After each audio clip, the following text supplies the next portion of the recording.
O sa dami ng mga senado na dumaan within your lifetime, ika nga, paki-ano nga po itong paki-describe nga po itong Senate natin ngayon. Compared sa mga dating senado.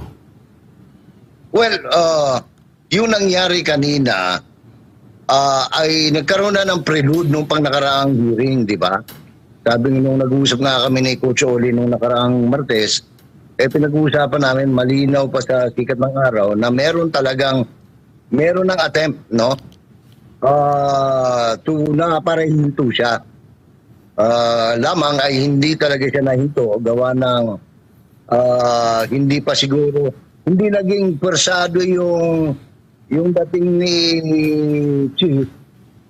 Although si Jinggoy, malinaw pa sa na talagang kahit na anong tawag ito, di palinghado yung dating niya, tuloy-tuloy kasi kumbaga nakakambyada na siya eh. Mm-hmm. So siguro naayos na lahat kanina at mukhang hindi na rin masikmura ni Senator Migs, no? Yung gustong ipagawa sa kanya, talagang umabot na rin sa punto na kailangan niyang bumitiw kung may nalalabi pang respeto sa sarili niya. Yung bang may gusto ka pang kilalanin ng tao na may respeto sa iyo na natitira. Kaya bago pa man mangyari yung tangka nilang kudeta o pagpapalit na liderato, ay nunahan na niya, no, yung pagpapalit. Kaya lang, this is sad, no? Kasi ako nga minarkahan ko ito sa kalendaryo ko na itong May 20, 2024, pwede mo nang sabihin dito na ilibing yung independence ng Senado ng Republika ng Pilipinas. Naku po, yun lang. Napakabigat ng statement na yan. Malinaw malinaw na may gumalaw, no?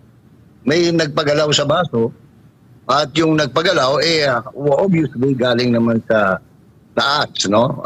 Kasi hindi naman ang hindi lang naging natupad doon sa mga haka-haka ni kung gagamitin natin yung salita ni Bobo Gadon ay yung inaasahan sana na si Bingo Estrada magiging Senate President, hindi siyang kumbaga natawag siya pero hindi siya napili. Ganon. Pero sa tingin niyo po, ano po ang naging pressure? Yung mga nangyayari po ngayon, yung mga issues na nangyayari ngayon, ano yung pinaka nag-add up doon sa pressure? Itong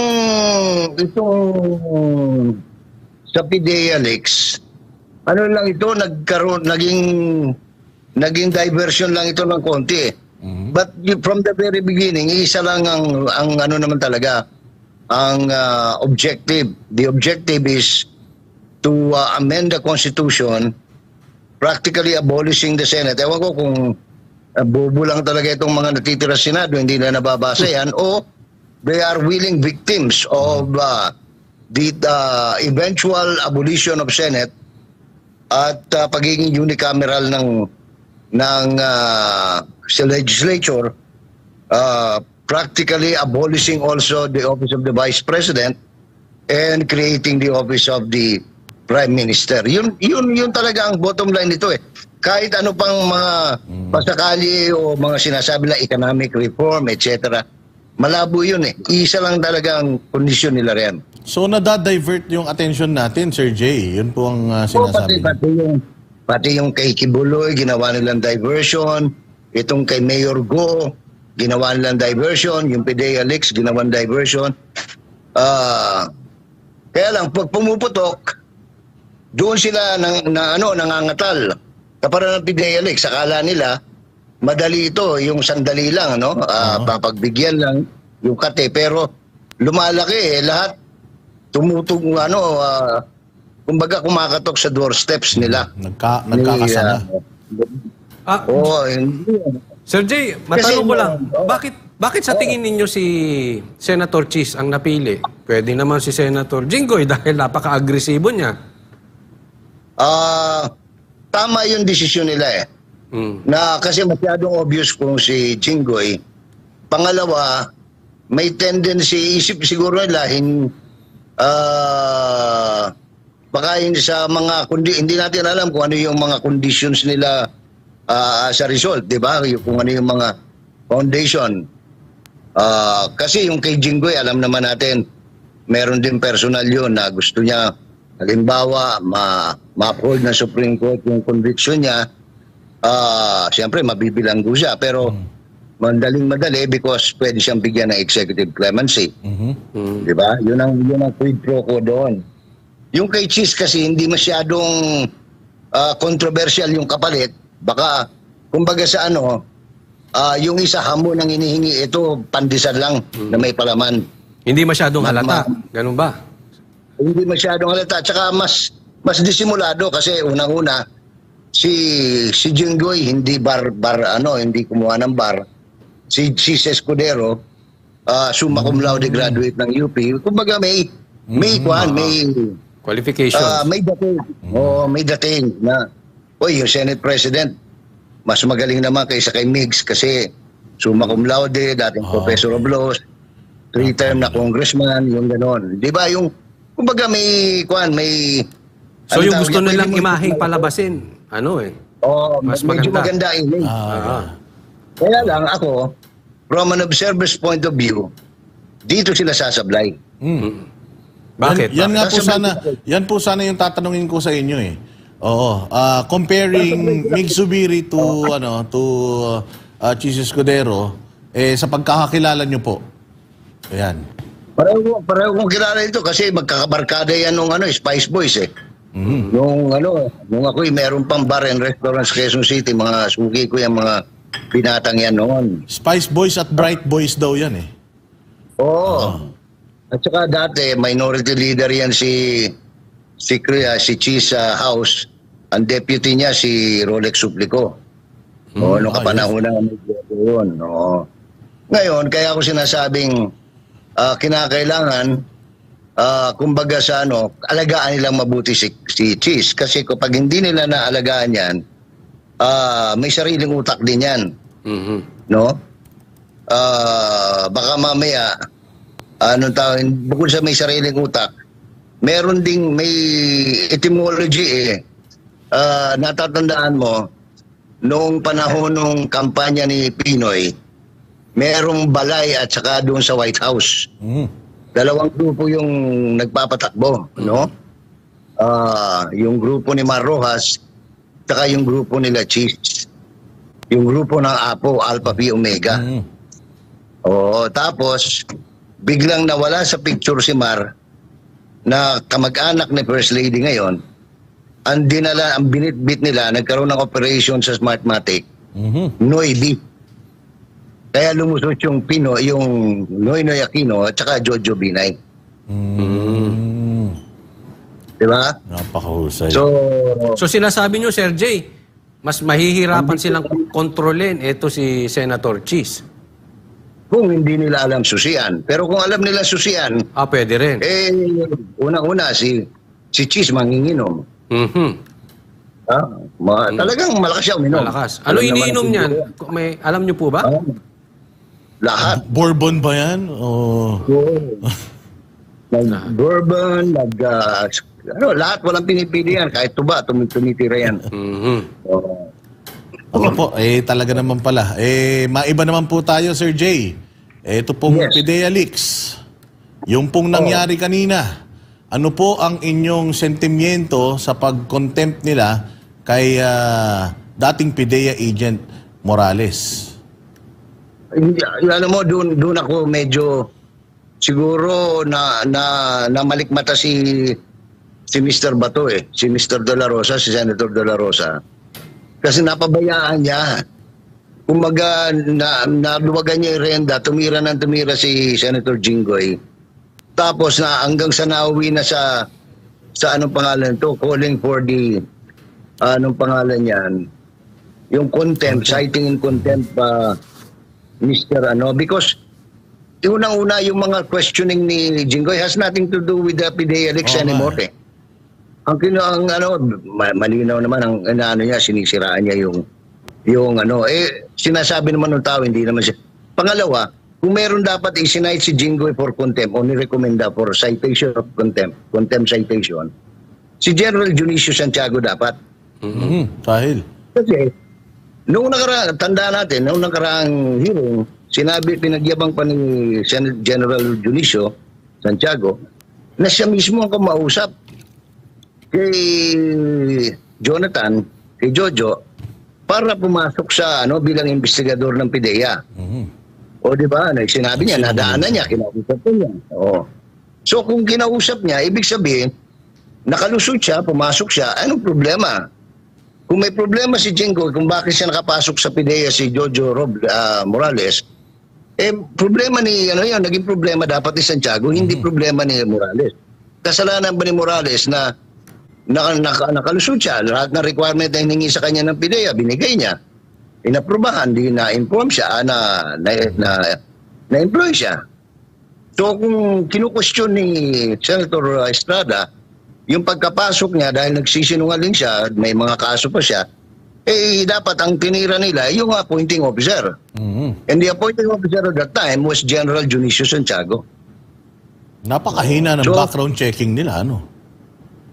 Actually, hindi mahina kasi dumaan siya sa process sa HR Lumusot siya sa HR, lahat ng hiningi ng HR, sinadmit niya. So, pasado ka. Ganun naman pag nag-apply ka sa gobyerno Maaring eventually may nakitang problema o iharapin mo ngayon yung problema pero na-appoint ka na. In other words, you can be suspended, you can be terminated, but it's not a question of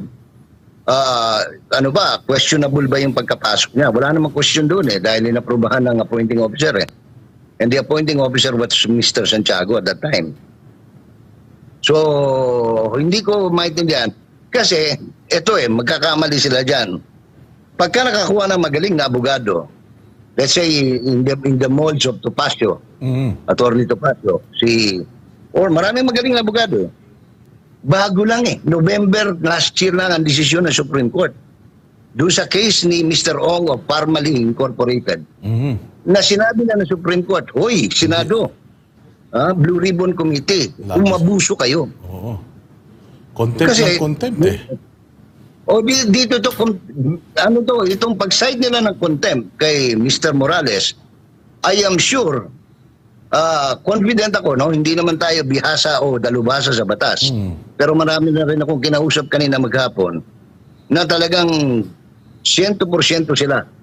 Ito isa na namang kaso na pwede mo sabihin na mumurahin na naman kayo na Supreme Court at sasabing abusado kayo dyan, mga animal kayo sa Senado. Pero Sir Jay, ito pong yung sinabi nyo nga si Senator Bato de la Rosa ay tila mo nagluwag. Kaya si Senator Jinggoy ay nakapaglaro. Ang problema mo, hindi kaya sa tingin mo alam na ni Senator Bato itong mangyayari sa Senado na magkakaroon ng posisyon ng mga to? Palagay ko hindi. Alam mo, Kumisyon, si Bato kasi sobrang seryoso yan to the point na pwede mo sabihin naive Hindi niya nababasa Ang point dyan is ang problema kay Bato, lintik makisama. Sa pakikisama niya sa kina Jinggoy at kay Cheese kanina, na-disgrasya nga rin siya. Oo. Yun yung pinag-uusapan natin kanina na medyo nag-giveaway na lang si Senator Bato Pero ito yung tanong ko dito, expected naman ng lahat. Kasi si Senator Jinggoy, wala naman pong ibang ginisa. Iisa lang naman si Morales at si Morales. Wala ba tayo pwedeng paghahanda on the part of Morales or paanong susunod na hakbang ni Morales para siyempre ma-counter to dahil dapat handa na expected na kasi yun at yun yan. Hanggat may hearing, hindi po mawawala si Senator Jinggoy dyan. Andyan yan, imposibleng At siya ang gigisahin talaga niyan. Si Jinggoy, simulat sa pool, gano'n na talaga ugali niya, Ngayon, siguro nagtagumpay siya, pero sa harap ng publiko, talagang sirang-sira si Jinggoy kanina.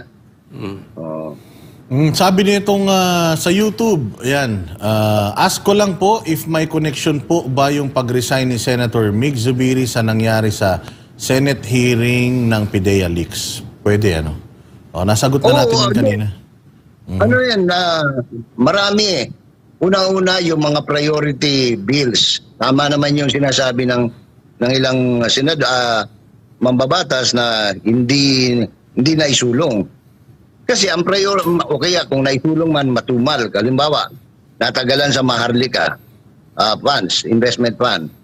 Natagalan sa ano tawag ito, maraming hindi na ilusot doon sa provision ng General Appropriations Act.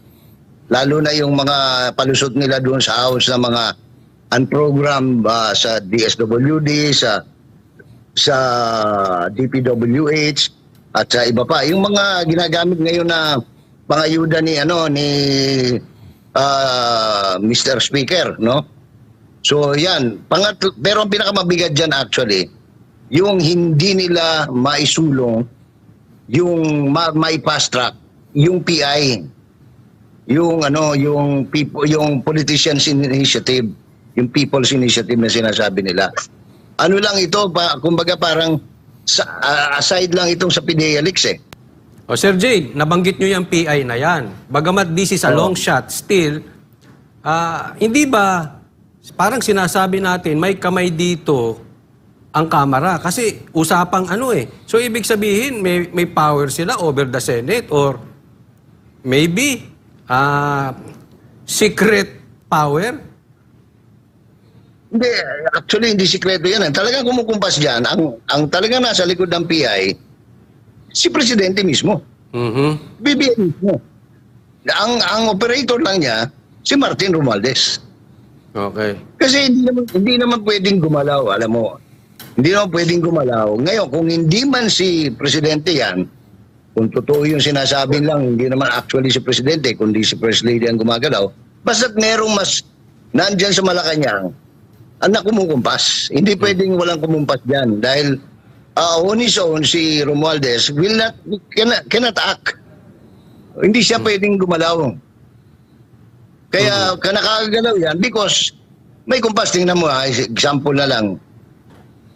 Noong una nilang tirahin si Inday Sara, yung Vice President, doon sa 125 million ba yun, yung intelligence fund. Ang akala natin, ang tumitira, house lang, di ba? Dahil dito lang may sino bang nag-provide ng lahat ng dokumento na ginagamit ng house? Galing lahat sa Malacanang Galing lahat sa Office of the Executive Secretary. Because yung intelligence fund na yon ay intelligence fund ng Presidente na ibinigay sa Vice Presidente para magamit. So ang lahat ng dokumento hindi galing kay Inday. Hindi galing sa Office of the Vice President, galing lahat sa Office of the President. Kaya hindi pwedeng sabihin na hindi pwedeng maghugas kamay si Presidente Bongbong na wala siyang alam. Malaki ang kinalaman niya.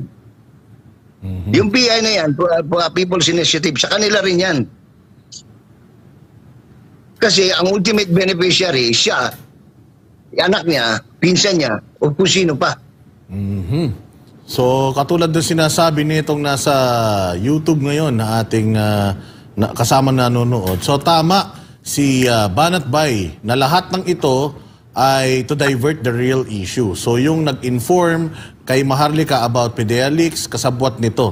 Just asking. Sa tingin nyo ba yung mga nagli-leak kay Maharlika na mga information kasabwat dito sa pag-divert nung totoong issue which is yung PI, yung charter change, ang economic provisions, sabi nitong, nagtatanong itong taga-YouTube.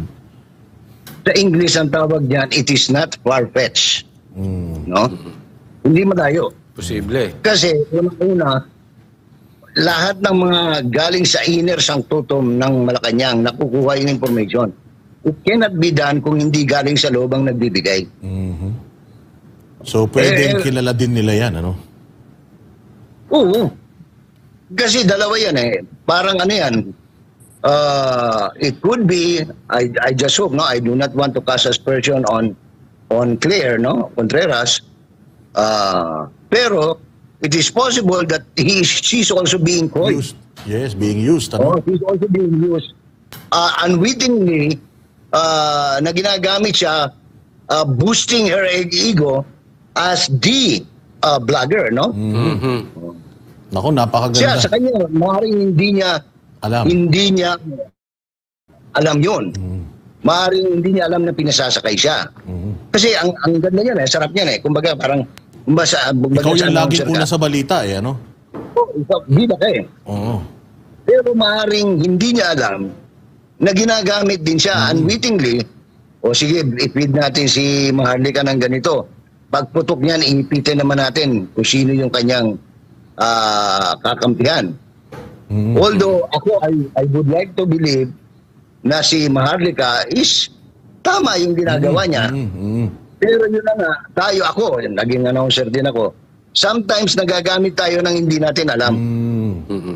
Tapos pag nalaman natin, mabubwisit tayo. It's always a possibility, ika nga.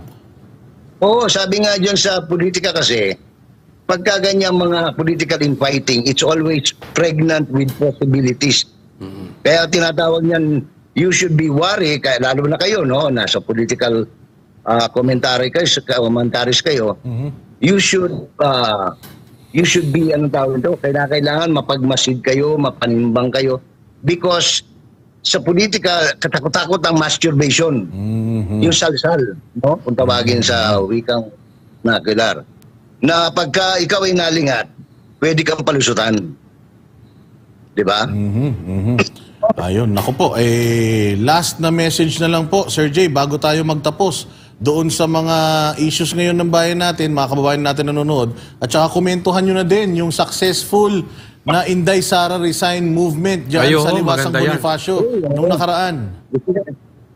Mali yung unang-una, gusto ko lang, tayo kasi gusto natin yung tama yung eksakto, no? Hanggat maaari. Although kumisan, sumasablay din tayo sa mga figures natin. Hindi mali si Tentay Mahalay doon sa sinabi niya 63 lang yung nag-attend. Mali. Ilan ba? Kasi ako binilang ko, dumaan ako nabilang ko 65, kaya lang may humabol pa lang 3 vlogger na late galing doon sa may Vito Cruz, kaya 65 plus 3, mga 68 naman sila. 68, okay. Ay, fake news. Hindi 31, hindi 31. 68 naman. 68. Hindi naman. Kasi siguro nag-uumpisa 31 lang sila. Tapos nung dumaan si Tentay, baka nabilang niya 63. Ako nabilang ko 65. Kaya lang, nung bago ako malis, dumating yung 3. So nadagdagan. So ang bilang ko, nasa 68. Pero sana araw-arawin nila yan. Karapatan nila yan. At saka tama yun. Sa demokrasya tayo Gusto you want to display your stupidity, fine. You can go ahead, no?